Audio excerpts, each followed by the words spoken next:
தேவனுடைய நாமத்துக்கு மகிமை உண்டாவதாக. Glory be to the holy name of the Lord. சபைக்கு பரிசுத்த வேதாகமத்திலே கொடுக்கப்பட்டிருக்கிறதான பெயர்களை பற்றி நாம் இந்த நாட்களிலே படித்து வருகின்றோம். In these days we have been learning about the different names given to the church according to the Holy Bible. வேதாகமத்திலே சபைக்கு ஒப்பிட்டு என்னென்ன பெயர்கள் கொடுக்கப்பட்டிருக்கிறதோ அந்த பெயர்களை தான் நாம் படித்து வருகின்றோம். Whatever names are given to the church in the Holy Bible, we are meditating them one by one. வேதத்திலே சபைக்கு ஒப்பிட்டு நூற்றுக்கணக்கான பெயர்கள் கொடுக்கப்பட்டிருக்கிறது. In the Holy Bible, hundreds of names are given for the church. ஒரு வருஷத்திற்கு மேலாகவே நாம் இந்த வேத பாடத்தை நாம் படித்து வருகின்றோம். More than a year we have been learning this Bible study. கடந்த வேத பாடத்திலே சபைக்கு ஒப்பிட்டு எலும்புகள் என்கிறதான ஒரு பெயர் கொடுக்கப்பட்டிருக்கிறதை நாம் படித்து வந்தோம். In the last Bible study we studied the name bone is given for the church. இன்றைக்கும் கூட எலும்புகள் என்கிறதான பெயரிலே தான் ஒரு சத்தியத்தை நாம் அறிந்து கொள்ள போகிறோம். Today also we are going to understand the truth under the heading the bones. சில நேரத்தில் நாம் நினைக்கலாம், எப்படி சபைக்கு எலும்புகள் என்றதான ஒரு பெயர்கள் கொடுக்கப்பட்டிருக்கும். Sometimes we may think how this name bone can be given to a church. நாம் பரிசுத்த வேதாகமத்திலே நல்ல ஆழமாக கூர்ந்து நாம் படிக்கிறதான வேளையிலே எலும்புகள் என்றதான பெயரும் கூட பொருத்தமான ஒரு பெயராய்த்தான் இருக்கின்றது. If we read the Holy Bible deeply, we can understand even the name bone is very suitable for the church. தேவன் மனுஷனை உண்டாக்கி அவனுடைய விலா எலும்புகளில் ஒன்றை எடுத்து அதை மனுஷியாக உருவாக்கினார் என்று வாசிக்கிறோம். We see in the Holy Bible, God made man, He created man and He took the rib bone of him and made a woman. அவனுடைய விலா எலும்புகளில் இருந்து உண்டாக்கப்பட்டவள் தான் மனுஷி. A woman is a person who was made from the rib bone of the man. இதை அப்போஸ்தலனாகிய பவுல் எபேசியரிலே சொல்கிறதான நேரத்திலே, When Apostle Paul says about this in Ephesians, எபேசியர் 5வது அதிகாரத்திலே, in Ephesians chapter 5, புருஷனையும் மனைவியையும் பற்றி அவர் வரிசையாக சொல்லி வருகின்றார். he is telling so many things about a husband and a wife. இந்த ரகசியம் பெரிது என்று சொன்னதான அப்போஸ்தலனாகிய Pavul, Apostle Paul who said that this mystery is great, கிறிஸ்துவை பற்றியும் நான் சபையை பற்றியும் சொல்கிறேன் என்று சொல்கிறார். he says finally, I speak concerning Christ and the church. எப்படி கணவனுக்கும் மனைவிக்கும் ஒரு நெருங்கிய தொடர்பு, ஒரு ஐக்கியம் காணப்படுகிறதோ, Even as there is a close intimacy between a husband and a wife, கிறிஸ்துவுக்கும் அவருடைய சபைக்கும் ஒரு பெரிய ஐக்கியம் இருக்கிறதாக குறிப்பிடுகிறார். he is mentioning that there is a great relationship between Christ and the church. மனைவி என்று சொல்கிறவள் அவனுடைய விலா எலும்புகளிலிருந்து உண்டாக்கப்பட்டவள். And the person who is called as wife is one who was made out of the rib bone of the husband. சபை என்று சொல்வது அவருடைய சரீரத்திலிருந்து உண்டாக்கப்பட்டது. When we say church, it is created out of the body of Jesus. ஆகவேதான் பரிசுத்த வேதாகமத்திலே அவருடைய சரீரமாகிய சபை என்று நாம் வாசிக்கிறோம். Therefore in the Holy Bible we read as his church, that is the body. அப்போ எப்படி மனைவியானவள் எலும்புக்கு சொந்தமானதாய் இருக்கிறதோ, சபை என்று சொல்வது எலும்புக்கு உரியதாய் காணப்படுகிறது. Even as the wife is related to the bone, this church is also related to the bone. அப்போ சபைக்குள்ள காணப்படுகிறதான நாம் ஒரு எலும்புகளை போன்றதான ஒரு நல்ல ஜீவியம் காணப்பட வேண்டும். We who are seen within the church must have the experience of a bone. கடந்த வேத பாடத்திலே எலும்பு என்று சொல்வது கர்த்தருடைய வல்லமை என்பதை நாம் சில காரியத்தை நாம் படித்தோம். In the last Bible study we considered the bone means it shows the power of the Lord. நாம் 2 ராஜாக்களின் புத்தகம் 13வது அதிகாரத்திலே அங்கே எலிசாவை பற்றி நாம் படிக்கின்றோம். In 2 Kings chapter 13 we study about Elisha. Elisha மரித்து அவனை அடக்கம் பண்ணி வைத்திருந்தார்கள். Elisha died and he had been buried. ஒரு ஆண்டுகளுக்கு பிற்பாடு வேறொரு மனிதனை அடக்கம் பண்ணும்படிக்கு அவர்கள் கொண்டு போகிறார்கள். After a period of 1 year, the people took one dead body to bury him. அந்த சந்தர்ப்பத்திலே மோவாபினுடைய தண்டுகள் அவர்களுக்கு எதிர்கொண்டு வருகிறது. At the times the troops of Moabites came against the people of Israel. ஆகவே மோவாபினுடைய தண்டுகளுக்கு பயந்து மரித்து போனதான மனிதனை எலிசாவினுடைய கல்லறையிலே போட்டுவிட்டு ஓடி வந்தார்கள். Therefore, fearing the troops of Moabites, the people of Israel who took the body just cast it upon the sepulchre of Elisha. இந்த மரித்து போனதான இந்த மனிதனின் மேல் எலிசாவினுடைய எலும்புகள் பட்ட மாத்திரத்திலே அவன் ஜீவன் அடைந்தான், உயிர் அடைந்தான் என்று வாசிக்கிறோம். We see the word of God, the moment the bone of Elisha touched the dead body of this man, he was quickened. எலிசாவினுடைய எலும்புகளுக்குள்ளே ஒரு வல்லமை, ஒரு ஜீவன் இருந்திருக்கிறது. There was a life, there was a power in the bone of Elisha. அந்த வல்லமை இந்த மரித்து போன ஒரு மனிதனுக்குள் வந்தபோது அவனும் கூட உயிரடைந்தான். When that power touched his dead body, he also was revived. நாமும் கூட சபைக்குள்ளே எலும்புகளாய் காணப்படுகிறோம். நமக்குள்ளே ஒரு வல்லமை காணப்பட வேண்டும். Therefore we are seen as bones in the church. We must have a power within. நாம் எசேக்கியேலை பற்றி நாம் படிக்கிறதான நேரத்திலே அவனை எலும்புகள் நிறைந்த ஒரு பள்ளத்தாக்குக்கு தான் கொண்டு போனார் என்று வாசிக்கிறோம். When we read about Ezekiel, we understand that he was taken to a valley full of bones. இந்த எலும்புகளை ஆண்டவர் இஸ்ரவேல் வம்சத்தார் என்று தான் குறிப்பிடுகிறார். The Lord is mentioning these bones as a descendants of Israelites. இஸ்ரவேல் ஜனங்கள் இருக்கிறதான ஒரு இடம் என்று சொல்லாமல் எலும்புகள் நிறைந்த பள்ளத்தாக்கு என்று சொல்கிறார். And that is not told as a place full of where the Israelites are residing, but it is a valley full of bones. சபைக்குள்ளே காணப்படும் நாமும் ஒரு எலும்புகளாய் நாம் காணப்படுகின்றோம். Therefore we were seen within the church, we are seen as bones. நமக்குள்ளே வல்லமை காணப்பட வேண்டும் என்று கடந்த வேத பாடத்திலே சொன்னேன். In the last Bible study I told you that we must have power within us. எலிசாவுக்குள்ளே ஏன் இப்படிப்பட்டதான வல்லமை காணப்பட்டது என்பதற்கு 8 காரணங்களை உங்களிடத்தில் குறிப்பிட்டேன். I told you 8 reasons why there was power in the bone of Elisha. இன்றைக்கு நாம் படிக்க போகிறது யோசேப்பினுடைய எலும்புகளை பற்றி நாம் படிக்க போகிறோம். Today we are going to study about the bones of Joseph. எப்படி எலிசாவினுடைய எலும்புகளுக்குள்ளே ஒரு வல்லமை காணப்பட்டதோ யோசேப்பினுடைய எலும்புகளுக்குள்ளும் ஒரு வல்லமை காணப்பட்டதுதான். Even as there was power and life in the bone of Elisha, in the same way there was life and power in the bone of Joseph. பரிசுத்த வேதாகமத்திலே யோசேப்பை பற்றி நாம் படிக்கிற வேளையிலே இந்த யோசேப்பு ஒரு சிறை கைதியாக அடிமையாக அவன் எகிப்து என்கிறதான தேசத்திற்கு வருகிறான். When we study about Joseph in the Bible, we can understand he came to the land of Egypt as a captive person behind the bars. யோசேப்புக்கு பிற்பாடு அவனுடைய சகோதரர்கள் அவனுடைய குடும்பத்தார் ஒவ்வொருவராக அவர்கள் எகிப்து என்கிறதான தேசத்திற்கு வந்தார்கள். And after Joseph, all his brothers and all his family members came to the land of Egypt. ஆனால் எகிப்திலே 430 ஆண்டுகள் இஸ்ரவேல் ஜனங்கள் இருக்கிறதான அந்த காலகட்டத்திலேயே யோசேப்பு ஜீவனோடு கூட இருக்கும்போது தன்னுடைய எலும்புகளை பற்றி அவன் சொல்கிறான். In the period of 430 years when the people of Israel were in the land of Egypt, Joseph spoke about his bones. ஆதியாகமம் 50ஆம் அதிகாரம் 23வது 24வது வசனத்தை வாசி. Please read Genesis chapter 50 verses 23 and 24. 24 25. 24 and 25. யோசேப்பு தன் சகோதரரை நோக்கி, நான் மரணமடைய போகிறேன், ஆனாலும் தேவன் உங்களை நிச்சயமாய் சந்தித்து நீங்கள் இந்த தேசத்தை விட்டு தாம் ஆபிரகாமுக்கும் ஈசாக்குக்கும் யாக்கோபுக்கும் ஆணையிட்டு கொடுத்திருக்கிற தேசத்துக்கு போக பண்ணுவார் என்று சொன்னதுமன்றி, தேவன் உங்களை சந்திக்கும் போது என் எலும்புகளை இவ்விடத்திலிருந்து கொண்டு போவீர்களாக என்றும் சொல்லி யோசேப்பு இஸ்ரவேல் புத்திரரிடத்தில் ஆணையிடுவித்துக் கொண்டான். And Joseph said unto his brethren, I die, and the Lord will surely visit you and bring you out of this land unto the land which he sware to Abraham, to Isaac, and to Jacob. And Joseph took an oath of the children of Israel, saying, God will surely visit you, and ye shall carry up my bones from hence. யோசேப்பு தன் சகோதரரை நோக்கி, நான் மரணம் அடைய போகிறேன். Joseph said unto his brethren, I die. ஆனாலும் தேவன் உங்களை நிச்சயமாய் சந்தித்து நீங்கள் இந்த தேசத்தை விட்டு தாம் ஆபிரகாமுக்கும் ஈசாக்குக்கும் யாக்கோபுக்கும் ஆணையிட்டு கொடுத்திருக்கிற தேசத்திற்கு போக பண்ணுவார் என்று சொன்னதும் அன்றி, God will surely visit you and bring you out of this land into the land which he sware to Abraham, to Isaac, and to Jacob.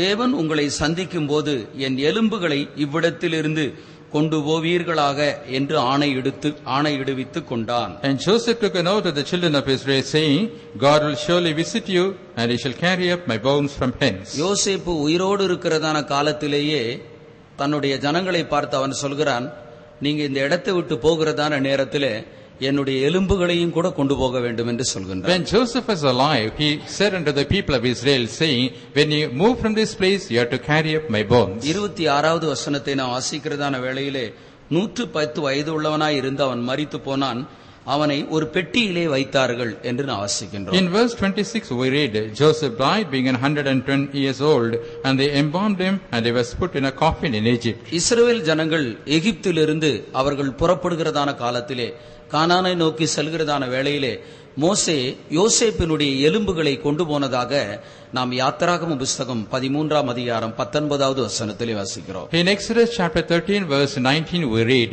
when the people of Israel departed from the land of Egypt, Moses took the bone of Joseph to the land of Canaan. இந்த யோசேப்பினுடைய எலும்புகளையும் அவர்கள் கானான் என்கிறதான தேசத்திற்கு அவர்கள் கொண்டு போகிறார்கள். They carried the bones of Joseph also to the land of Canaan. இந்த யோசேப்பினுடைய எலும்புகளை பற்றி படிக்கிற வேளையிலே முக்கியமாய் சில காரியத்தை நாம் அறிந்து கொள்ள வேண்டியதா இருக்கிறது. When we study about the bones of Joseph, we have to understand some important things. இந்த எகிப்து என்கிறதான தேசத்திலே கிட்டத்தட்ட 6 லட்சம் புருஷர்கள் மாத்திரம், இஸ்ரவேல் ஜனங்களில் புருஷர்கள் மாத்திரம் இருந்தார்கள். In the land of Egypt, approximately there were 6 lakhs men alone. எத்தனையோ ஸ்திரீகளும் எவ்வளவோ பிள்ளைகளும் கூட இருந்திருப்பார்கள். Many women and children might have been in that place. இவர்கள் இஸ்ரவேலராய் இருந்து அந்த எகிப்து தேசத்திலே மரித்து போய்விட்டார்கள். They were the Israelites and they died in the land of Egypt. மரித்து போனதான அவர்களுடைய எல்லாருடைய எலும்புகளும் எகிப்திலிருந்து எடுத்து கொண்டு போய் கானான் என்கிறதான தேசத்திலே சேரவில்லை. The bones of all those people who died in the land of Egypt were not carried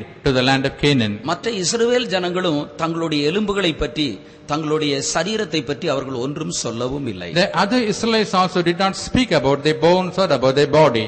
ஆனால் யோசேப்பு ஒருவன் மாத்திரம்தான், நாம் இந்த இடத்தை விட்டு, இந்த தேசத்தை விட்டு புறப்பட்டு போகிறதான நேரத்திலே என்னுடைய எலும்புகளையும் நீங்கள் கொண்டு போங்கள் என்று அவன் ஆணையிட்டு கொண்டதை நாம் வாசிக்கின்றோம். We see the word of God. It is Joseph who took an oath to the children of Israel that when they depart from the land of Egypt, they are to carry the bones of Joseph. ஏன் யோசேப்பு தன்னுடைய எலும்புகளை பற்றி இஸ்ரவேல் ஜனங்களிடத்திலே, தன்னுடைய சகோதரர்களிடத்திலே அவன் சொன்னான்? Why did Joseph speak about his bones to the children of Israel, his brothers? எபிரேயரின் புத்தகம் 11ஆம் அதிகாரம் 22வது வசனத்தை நாம் வாசிக்கிற வேளையிலே, When we read Hebrews chapter 11 verse 22, வாசியுங்கள். விசுவாசத்தினாலே யோசேப்பு இஸ்ரவேல் புத்திரர் எகிப்து தேசத்தை விட்டு புறப்படுவார்கள் என்பதை பற்றி தன் அந்திய காலத்தில் பேசி தன் எலும்புகளை குறித்து கட்டளை கொடுத்தான். By faith Joseph, when he died, made mention of the departing of the children of Israel and gave commandment concerning his bones.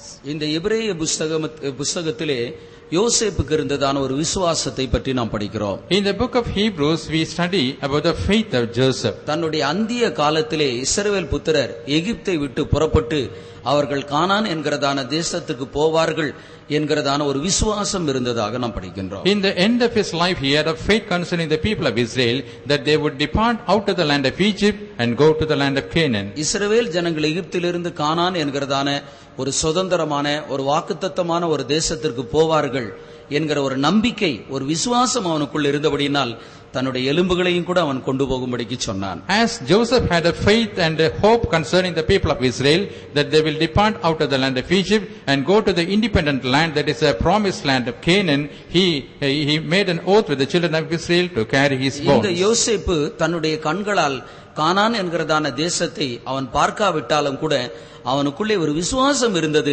கானான் என்கிறதான தேசத்திற்கு ஆண்டவர் இந்த ஜனங்களை கொண்டு போவார் என்று இந்த விசுவாசத்தை நிமித்தமாக தன்னுடைய எலும்புகளை அவன் கொண்டு போகும்படிக்கு சொல்கிறான். Even though Joseph did not see the land of Canaan with his eyes, but he had a faith concerning the land of Canaan, also he believed that the children of Israel will depart from the land of Egypt and go to the land of Canaan. That's why he asked them to carry his bones. யோசேப்பினுடைய எலும்புகள் என்ற வார்த்தையிலிருந்து நாம் என்ன சத்தியத்தை நாம் அறிந்து கொள்ள போகிறோம்? From the term the bones of Joseph, what truth can we understand? வாக்குத்தத்தம் பண்ணப்பட்டதை சுதந்தரித்தல் என்கிற ஒரு சத்தியத்தை நாம் விளங்கிக் கொள்ள போகிறோம். We can understand the truth that inheriting those which are promised. எலிசாவினுடைய எலும்புகளில் இருந்து கர்த்தருடைய வல்லமை என்கிற ஒரு காரியத்தை நாம் விளங்கிக் கொண்டோம். From the bones of Elisha we understood the truth that it is a power of the Lord. யோசேப்பினுடைய எலும்புகள் என்ற வார்த்தையிலிருந்து வாக்குத்தத்தம் பண்ணப்பட்டதை சுதந்தரித்தலை பற்றி நாம் அறிந்து கொள்ள போகிறோம்.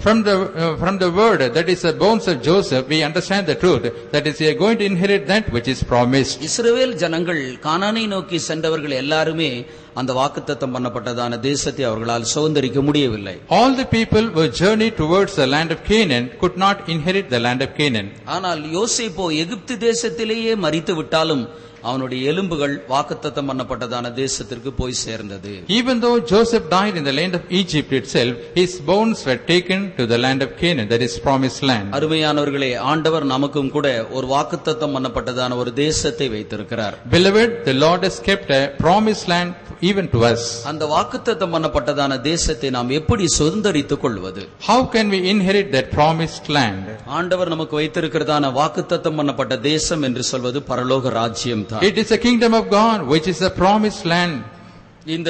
இந்த வாக்குத்தத்தம் பண்ணப்பட்டதான தேசத்தை எப்படி சுதந்தரித்துக் கொள்வது என்பதை யோசேப்பினுடைய ஜீவியத்திலிருந்து நாம் அறிந்து கொள்ள போகிறோம். Through the life of Joseph, we are going to understand how to inherit this promised land. இந்த வாக்குத்தத்தம் பண்ணப்பட்டதான தேசத்தை சுதந்தரித்துக் கொள்வதற்கு யோசேப்பினுடைய வாழ்க்கையிலே காணப்பட்டதான மேன்மையான அனுபவங்கள் தான் என்ன? What are the excellent experiences that are found in the life of Joseph that he may be able to inherit that promised land? முதலாவது, அவன் எந்த காலகட்டத்திலும் அவன் சோர்ந்து போகாத ஒரு நபராயிருந்தான். First of all, at any point of time, Joseph was not fainted. யாக்கோபினுடைய குடும்பத்திலே கடைசியானவனாய் எண்ணப்பட்டாலும் அவன் எந்த சூழ்நிலையிலும் எந்த சந்தர்ப்பத்திலும் அவன் சோர்ந்து போகவில்லை. In the family of Jacob, he was considered as the lost and least, but he was not at all dejected. அவனுடைய குடும்பத்திலே 12 நபர்கள் இருக்கிறார்கள். அந்த 12 பேர்களை பார்க்கிலும் இந்த யோசேப்பு ஒரு விசேஷமான ஒரு நபராயிருந்தான். There were 12 children in the family of Jacob, but among all the 12, they said Joseph was a special person. அவனுடைய குடும்பத்தைச் சேர்ந்த மற்றவர்களுக்கோ எந்த பிரச்சனையும் எந்த ஒரு போராட்டமும் இல்லை. For the other members of the family did not have any struggle or difficulties. ஆனாலும் அநேக சந்தர்ப்பத்திலே அவனுடைய சகோதரர்கள் கலக்கமுற்றவர்களாக அவர்கள் காணப்பட்டார்கள். But on many occasions his brothers were in a confused state. அவர்கள் இருக்கக்கூடியதான தேசத்திலே பஞ்சம் வந்ததான நேரத்திலே பஞ்சத்திற்கு தாங்கள் என்ன செய்வது என்று அவர்கள் கலங்கி இருந்தார்கள். When they faced a famine in the land where they were living, they could not understand what to do then. எகிப்திலே தானியம் உண்டென்று கேள்விப்பட்டு அங்கே போகும்படிக்கு அவர்கள் பிரயாசப்பட்டதான நேரத்திலே அப்பொழுதும் அவர்களுக்கு ஒரு கலக்கம் காணப்பட்டது. When they came to understand that there is corn available in the land of Egypt, when they decided to go to the land of Egypt, still they were in confusion. அந்த எகிப்து தேசத்திலே ஒரு பிரதான ஒரு மந்திரியா இருக்கிறவன் தன்னுடைய சகோதரன் தான் என்பதை கேள்விப்பட்டபோது அப்பொழுதும் அவர்கள் கலங்கி போனவர்களாயிருந்தார்கள். Even though they came to understand that the chief governor, that is the land of Egypt, was his brother, still they were perturbed. அவனுடைய சகோதரர்களுக்கு எந்த ஒரு பிரச்சனையும் இல்லை. ஆனால் அநேக சந்தர்ப்பத்திலே அவனுடைய சகோதரர்கள் கலக்கமுற்றவர்களாயிருந்தார்கள். His brothers did not have any problem in their life, but still they were perturbed in so many occasions. ஆனால் யோசேப்பை பொறுத்த வரைக்கும் அவனுடைய சின்ன வயசுல இருந்து அவனுடைய அந்திய காலம் வரைக்கும் அவனுக்கு பலவிதமான பிரச்சனைகள் காணப்பட்டது. But as far as Joseph's life is concerned, from his childhood till his last moment, he had lot of difficulties and hardships. உடன் பிறந்ததான சகோதரர்களே அவனை பகைக்கின்றார்கள். His own brothers hated him. அவனை பகைக்கிறார்கள் என்று சொல்லி அவனுடைய தகப்பனுக்கு யாக்கோபுக்கு கூட இவைகள் எல்லாம் தெரியும். Even Jacob also knew that all his brothers are hating him. இருந்த போதிலும் அவனுடைய தகப்பன் யாக்கோபு யோசேப்பை தன்னுடைய சகோதரர்களிடத்தில் அனுப்பி வைக்கின்றான். But still his father Jacob is sending Joseph to his brothers. எந்த சகோதரர்கள் தன்னை பகைக்கிறார்களோ அவர்களுடைய சுக செய்தியை விசாரிக்கும்படிக்கு இவன் புறப்பட்டு போகிறான். Which brothers are hating him, to know about the welfare of those brothers he is proceeding. யோசேப்பு வருவதை அவர்கள் தூரத்திலே கண்டு அவனுக்கு விரோதமாக ஒரு சதி திட்டம் தீட்டினார்கள். Those brothers saw Joseph coming in a distant place and they made a machination against him. அவனை கொன்று விடுவோம் என்று சொன்னார்கள். They said, we will kill him.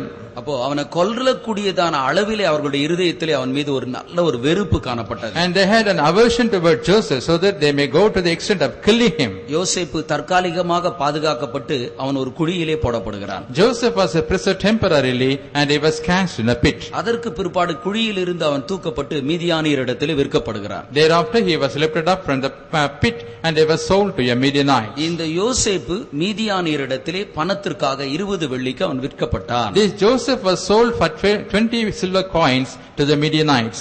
இந்த விற்றதான இந்த பணத்தையும் வைத்து இந்த சகோதரர்கள் சாப்பிட்டார்கள், தங்களுடைய தேவையை பூர்த்தி செய்து கொண்டார்கள். These brothers of Joseph, they fulfilled their needs with the money they got by selling this Joseph. தங்களுடைய கையில் இருக்கக்கூடியதான பணம் தன்னுடைய சகோதரனை விற்ற பணம் என்கிறதான ஒரு எண்ணம் கூட தன்னுடைய சகோதரர்களுக்கு வரவில்லை. And those brothers did not have a thinking that the money they had in their hand was a price of his brother Joseph. சகோதரனை விற்ற பணத்தினாலே தங்களுடைய தேவைகளை பூர்த்தி செய்து கொண்டார்கள். They fulfilled their needs by the money they sold, by which they sold Joseph. நிச்சயமா குழியில போடுறதான நேரத்திலே யோசேப்பு தன்னுடைய அண்ணன்மார்களை பார்த்து கெஞ்சி இருப்பான்.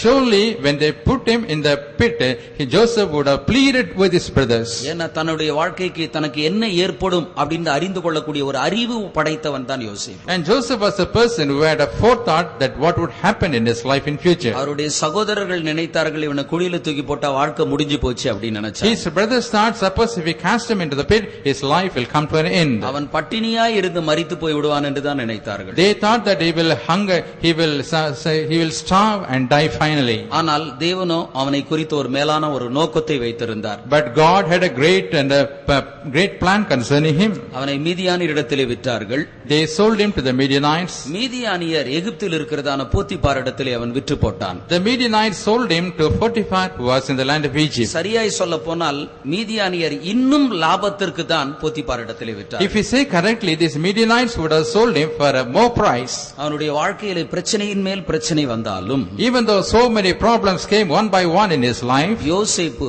சோர்ந்து போகாத ஒரு நபராயிருந்தார். Joseph was a person who had never fainted. பைபிள்ல அப்படி ஏதாவது வசனம் இருக்கா அப்படி நீங்க கேட்பீங்க. Sometimes you may ask a question, is there a word to support this in the Bible? அவன் சோர்ந்து போகவில்லை என்ற வசனம் வேதத்தில் இல்லாமல் இருந்தாலும், Even though the word he was not fainted is written in the word of ஒரு God, சம்பவத்தின் மூலமாக அவன் சோர்ந்து போகாதவன் என்பதை நாம் விளங்கிக் கொள்ளலாம். by an incident we can understand that he was not fainted. இன்றைக்கு நம்மில் அநேகருக்கு வரங்கள் இருக்கிறது, தாளந்துகள் இருக்கிறது. And most of us have gifts and talents. இந்த வரங்களையும் தாளந்துகளை நாம் எப்பொழுது பயன்படுத்துகிறோம்? When are we using these gifts and talents? நல்ல சந்தோஷமா இளைப்பாறுதலா இருக்கும்போது வரங்களையும் தாளந்துகளையும் பயன்படுத்துகிறோம். When we are having rest, and when we are happy, we are using these gifts and talents. இருதயத்துல ஏதாவது ஒரு துக்கம், மனவேதனை, மனபாரம் அப்படின்னு ஏதாவது ஒண்ணு இருக்குமானால் ஆவியில கூட நிறைய மாட்டோம், அந்நிய பாஷை பேச மாட்டோம், ஜெபம் கூட பண்ண மாட்டோம், பைபிள் கூட வாசிக்க மாட்டோம், அமைதியா உட்கார்ந்துகிட்டே இருப்போம். Suppose there is a burden or sorrow or anguish in our heart,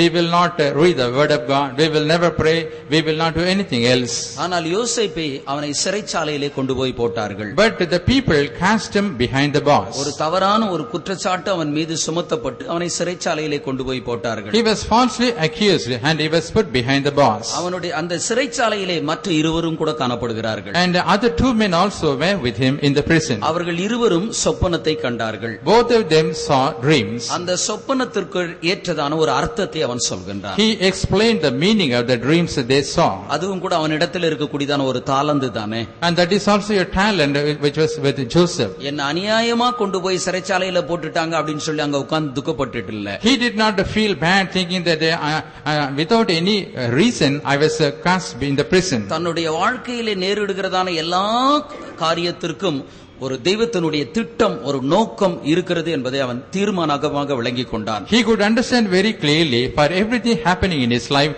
there is a plan of God behind it. சிறைச்சாலையில் இருக்கக்கூடியதான ரெண்டு பேர் கண்டதான சொப்பனத்துக்கு அவன் அர்த்தத்தை சொல்கின்றான். He was able to tell the meaning of the dreams sawn by these two people who were in the prison. இந்த சம்பவத்திலிருந்து நான் என்ன சொல்கிறேன் என்றால், அவன் எந்த சந்தர்ப்பத்திலும் சோர்ந்து போகாத ஒரு நபராய் இருந்திருக்கிறான். From this incident I can prove that he was a person who was not at all fainted in any occasion. நாமும் வாக்குத்தத்தம் பண்ணப்பட்டதான ஒரு தேசத்தை சுதந்தரித்துக் கொள்ள வேண்டுமானால் நாம் சோர்ந்து போகாதவர்களாய் காணப்பட வேண்டும். If we also want to inherit a land which is promised, we should never faint. வேதம் சொல்கிறது, நாம் தளர்ந்து போகாதிருந்தால் ஏற்ற காலத்திலே அறுப்போம் என்று வாசிக்கிறோம். In the Bible we read, if we are not wearied, we will reap at the appropriate time. நாம் தளர்ந்து போகாதிருந்தால் ஏற்ற காலத்திலே அறுப்போம். If we are not wearied, at the right time we will harvest. இந்த அறுவடை என்று சொல்வது என்ன? What is this harvest? இது ஒரு பிரதிபலனை வெளிப்படுத்துகிறது.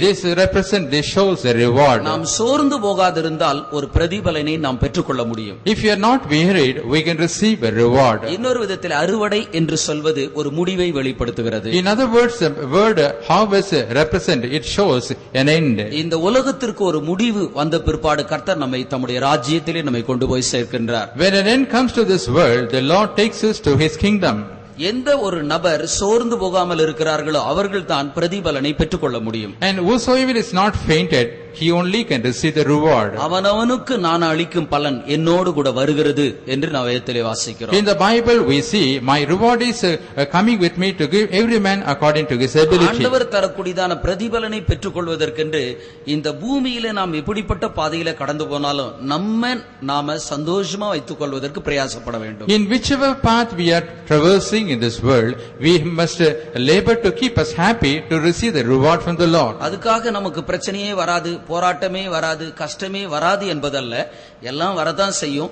இதன் மத்தியிலே நாம் தைரியமாய் காணப்பட வேண்டும். It doesn't mean that we will not face any troubles or persecutions or problems, but in the midst of all this we have to keep us happy. ஒரு கர்த்தருடைய ஊழியக்காரர் விதமாக சொன்னார். A servant of God told like this, பாவியான ஒரு நபரை தேவனால் பயன்படுத்த முடியாதது போல சோர்ந்து போன ஒரு நபரையும் கர்த்தரால் பயன்படுத்த முடியாதது என்று சொன்னார். He said, even as God cannot use a sinner, and the same way he cannot use a man who is wearied. நாம எப்படி பாவம் என்பது கொடுமையானதோ மோசமானதோ சோர்வு என்று சொல்வதும் ஒரு மோசமான ஒன்றுதான். Even as a sin is awesome or gruesome, the same way this weariness or fainting is also gruesome. அநேக ஆவிக்குரியவர்கள் பக்திக்குரியவர்கள் தேவனால் வல்லமையாய் பயன்படுத்தப்பட்டவர்கள் இந்த சோர்வின் மூலமாகவே அவர்கள் விழுந்து போனார்கள். Many people were very godly and spiritual and were mighty. Because of this weariness they failed. பிசாசானவன் எல்லாரையும் ஒரே விதமாய் அழிப்பான் அப்படின்னு நினைச்சிட கூடாது. We should never think the devil will destroy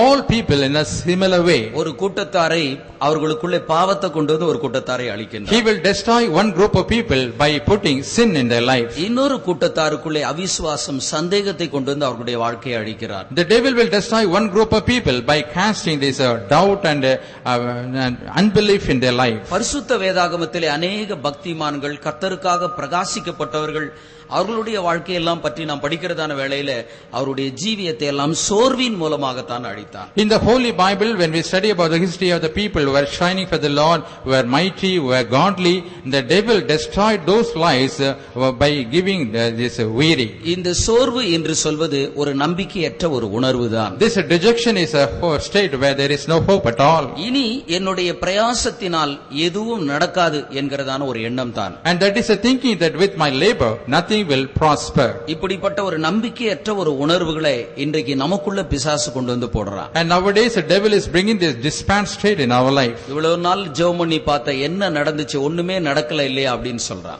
And he says, so far you was praying, what happened? Nothing happened. அதோடு கூட நாமும் கூட சேர்ந்து கொள்றோம். ஆமா இவ்வளவு நாள் பிரயாசப்பட்டேன் ஒத்து பார்த்தேன் ஒண்ணுமே நடக்கல அப்படி நினைக்கின்றோம். We also get along with the devil thinking, yes, we also labored much and prayed, but nothing happened in my life. கர்த்தர் ஒரு நபருக்கு செய்யக்கூடியதான உதவி என்று சொல்வது அந்த கடைசி சந்தர்ப்பத்தில் கூட இருக்கலாம். The help that the God can do in a person's life may be even at the last moment. ஒரு கழுகானது தாய் பறவையானது தன்னுடைய குஞ்சுகளுக்கு பறக்க கற்றுக் கொடுக்கின்றது. When the mother eagle is training its young ones to fly. அவைகள் பறக்க கற்றுக் கொடுக்கிறதான் அந்த நேரத்திலே தன்னுடைய குஞ்சுகளை தன்னுடைய அலகின் மூலமாக தன்னுடைய கால்களில் வைத்து சுமந்து கொண்டு உயர பறந்து போகிறது. At the time of giving training for the young ones to fly, it takes all the young ones with its beak or with the wings and it is taken to the height. மேலே கொண்டு போயிட்டு அவைகளை கீழே விட்டு விடுகிறது. And it is taken to a great height and just let them down. இந்த குஞ்சுகள் கீழே விழக்கூடியதான அந்த சந்தர்ப்பத்திலே டக்குன்னு வந்து தூக்கிட்டு போகுது. And when the young ones are about to fall from the sky, immediately that mother eagle would come and bear in its wings. கீழே விடுவதற்கு இடம் தராமல் அது கீழே விடுகிறது அந்த சந்தர்ப்பத்தில் தூக்கிட்டு மேலே பறந்து போகுது. It will not allow the young ones to fall down upon the earth, but the moment it come under that and it will take in its wings. தேவனும் கூட தம்முடைய பிள்ளைகளுக்கு அந்த கடைசி சந்தர்ப்பம் வரைக்கும் ஆண்டவர் அவர்களுக்கு உதவி செய்ய முடிக்க வல்லவராய் இருக்கிறார். In the same way, the Lord is also able to help the children of God even till the last moment. நாம என்ன நினைக்கிறோம்னா இப்ப ஜெபம் பண்ணிட்டோம் உடனே பதில் வரணும் அப்படி நம்ம நினைக்கிறோம். What do we think? We have prayed now, immediately we must get answer. கை மேலே நமக்கு பலன் கிடைக்க வேண்டும் என்று நாம் எதிர்பார்க்கிறோம். We are expecting a reward on the hand. ஆண்டவர் சிலருக்கு அப்படிப்பட்டதான பலனை உடனடியாக தருவதும் கூட உண்டு. It is true, the Lord has given rewards to some people in some occasions. நம்முடைய ஆவிக்குரிய தன்மையை பொறுத்து தேவன் ஒரு மனுஷனுக்கு ஜெபத்துக்கு உடனே பதில் தருகிறார். And depending upon our spiritual nature, the Lord is answering our prayers. புதிதாக ரட்சிக்கப்பட்டு சபைக்குள்ளே வரக்கூடியதான ஒரு நபராய் இருப்போமானால் உடனே ஆண்டவர் பதில் தர்றார். Suppose we are a soul who is coming to the church having saved recently, the Lord will immediately answer our prayer. கொஞ்சம் விசுவாசத்தில் நாம் வளர்ந்திருக்கிறவர்களாய் இருப்போமானால் கொஞ்ச நாட்களுக்கு இடைவெளியிலே ஆண்டவர் பதில் தருகிறார். Suppose if we are grown up in our faith life, the Lord is taking some time to answer our prayer. நம்முடைய விசுவாசத்திலே நாம் உறுதியாய் நிலைத்திருக்க கூடியதான ஒரு நபராய் இருப்போமானால் ஆண்டவர் சில நாட்களை சில வருடங்களையும் ஆண்டவர் நீடித்து வைக்கின்றார். If you are steadfast in our faith, the Lord may sometimes take more time or years to answer our prayers. சில காரியங்களுக்கு நாம் ஜெபித்துக் கொண்டே இருப்போம், கர்த்தரிடத்திலிருந்து ஒரு பதிலையும் பெற்றுக் கொள்ளாதது போல இருக்கும். For some matters we will keep on praying, but it will appear as if we have not received any answer from the Lord. நாம் எந்த விதத்தினாலும் நாம் சோர்ந்து போகாமல் நாம் காணப்பட வேண்டும். In any way we should never be wearied. வேதத்திலே இயேசு கிறிஸ்து ஒரு அநீதி உள்ள ஒரு நியாயாதிபதியும் ஒரு விதவையையும் பற்றி சொல்லும்போது, In the Bible, when the Lord Jesus Christ spoke about an unjust judge and a widow, ஒரு விதவையின் அநீதி உள்ள நியாயாதிபதியின் இடத்திலே போய் ஒரு விதவை நியாயம் கேட்கின்றாள். this widow is approaching an unjust judge and she is asking for justice. அவனே அநீதி உள்ளவன், எப்படி நியாயம் செய்வான்? He himself is an unjust judge. How can he do justice? ஆனால் அவளோ ஒரு விதவை என்று வாசிக்கின்றோம். We read in the word of God that she was a widow. விதவை என்று சொல்லும்போது எந்த மனுஷனுக்கும் நியாயம் செய்யணும்னு கேட்கறதுக்கு ஆள் இல்ல, நியாயம் செய்யணும்னு நினைக்கிறது இல்ல. But because she is a widow, no one will come forward to do justice unto that woman. அவன் அநீதி உள்ள ஒரு நியாயாதிபதியாய் இருந்தாலும் இவள் வருத்தி கொண்டே இருந்தபடினால் நியாயம் செய்தான் என்று வேதம் சொல்கிறது. The Bible says even though he was an unjust judge, because she was always importunating the judge, that unjust judge, finally he did justice. நம்முடைய ஆண்டவரை பற்றி வேதத்தில் வாசிக்கும் போது அவர் நீதி உள்ள நியாயாதிபதி என்று வாசிக்கிறோம். In the Holy Bible, when we read about the Lord, we see that he is a righteous judge. அநீதி உள்ள ஒரு நியாயாதிபதி விதவிக்கு நியாயம் செய்வானானால் நீதி உள்ள நியாயாதிபதி தம்முடைய பிள்ளைகளுக்கு நியாயம் செய்யாமல் இருப்பாரா? If an unjust judge is able to do justice to a widow, will the righteous judge not do justice to his people? நம் ஒவ்வொருவருடைய ஒவ்வொரு காரியங்களிலும் ஆண்டவர் ஏற்ற காலத்திலே அவர் நமக்கு பிரதிபலனை நியாயத்தை அவர் செய்வார். In the matter of every one of us, the Lord will do justice at the right time. நாம் எந்த சந்தர்ப்பத்திலும் நாம் சோர்ந்து போகவே கூடாது. In any occasion or any time, we should never be wearied. ஏற்கனவே சொன்னேன், சோர்வு என்பது ஒரு நம்பிக்கையற்ற ஒரு உணர்வு. Already I told you dejection means that it is a state of hopelessness. ஒரு காரியத்தை குறித்து நமக்குள்ளே ஒரு சோர்வு வந்து விடுமானால் அதற்கு பிற்பாடு அந்த காரியத்திலே கர்த்தர் எந்த விதத்தினால் நமக்காக உதவி செய்ய முடியாது. Suppose if you wearied or fainted in a particular matter, thereafter the Lord can never help us in that particular matter. அதாவது ஆண்டவரால் நமக்கு உதவி செய்ய முடியவில்லை என்பதற்காக அவர் உதவி செய்யாம போய்டாம, He is not living from us because he is not able to help us.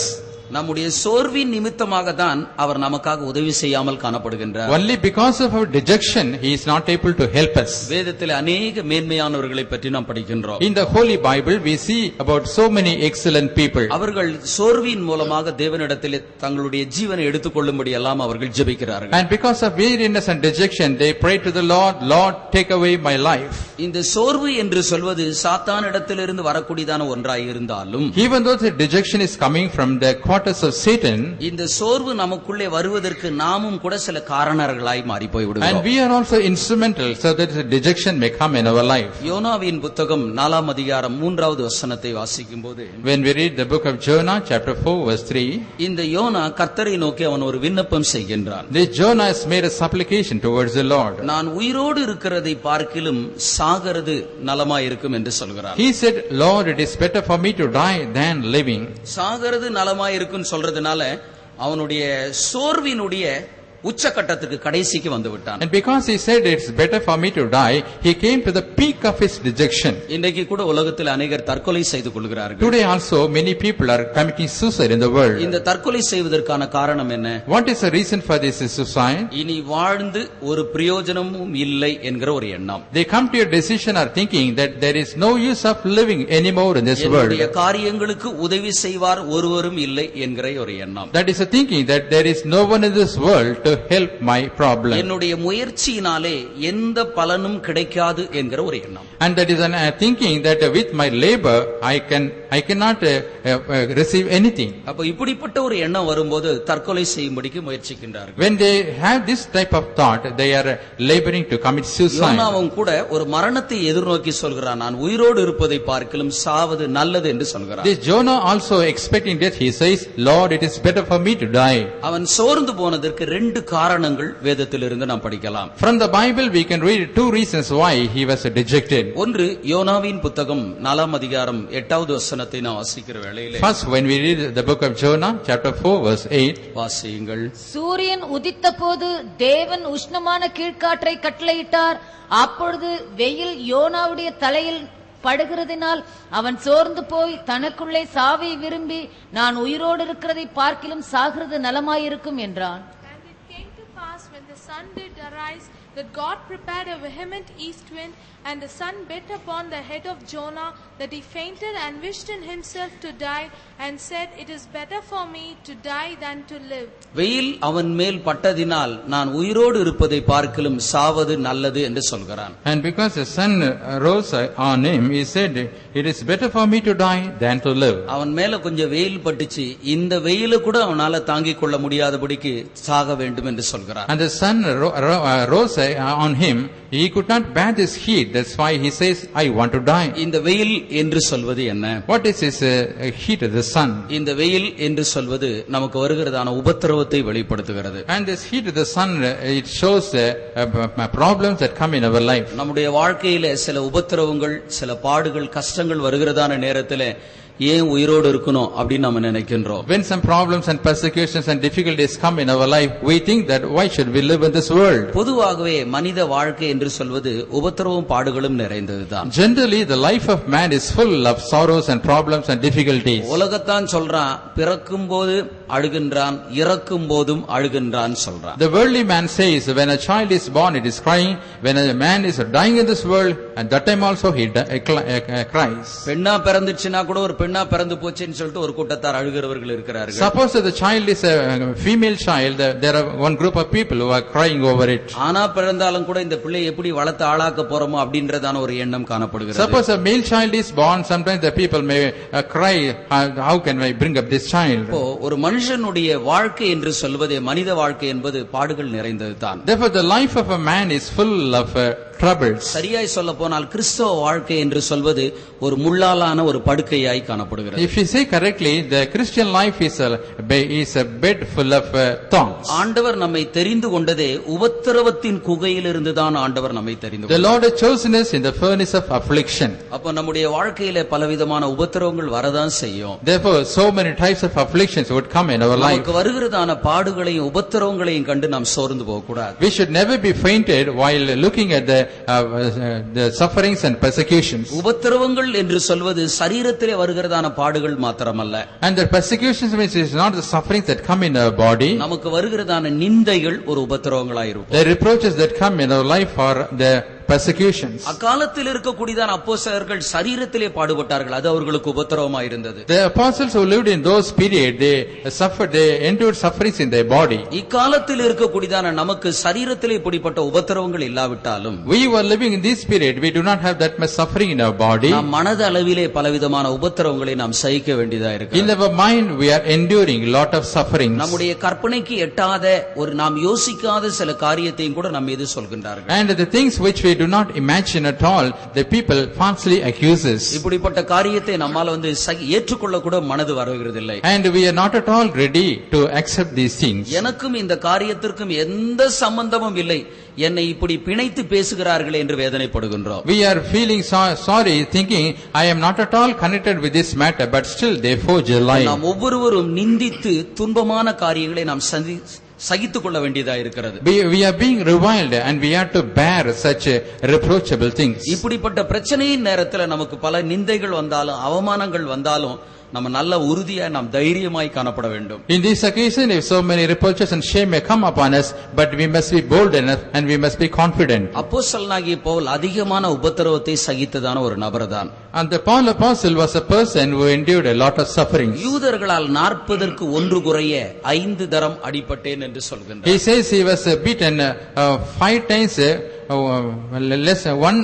one less than 40 times. 40. 40ற்கு 195 அடி அவர் அடி வாங்கி இருக்கின்றார். He was beaten for 195 times. அது காலத்தில் இருக்கக்கூடியதான ஜனங்களுடைய முறைமை என்ன?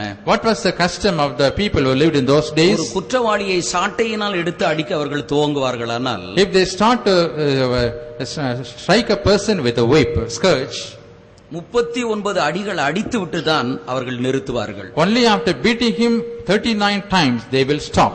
அந்த 39 அடிக்கு ஒரு அடி கூடிடுச்சுன்னா அடுத்து 39 அடி அடிச்சிட்டு தான் நிறுத்தணும். Suppose if they give one more blow, they have to beat it 39 times. இப்படி 195 அடி சரீரத்திலே அவர் வாங்கி இருக்கின்றார். He had received 195 strikes in his body. அவருடைய சரீரம் முழுவதும் காயங்களால் உழுது போட்டதான நிலத்தை போல தான் காணப்பட்டது. And his body was like a plowed land.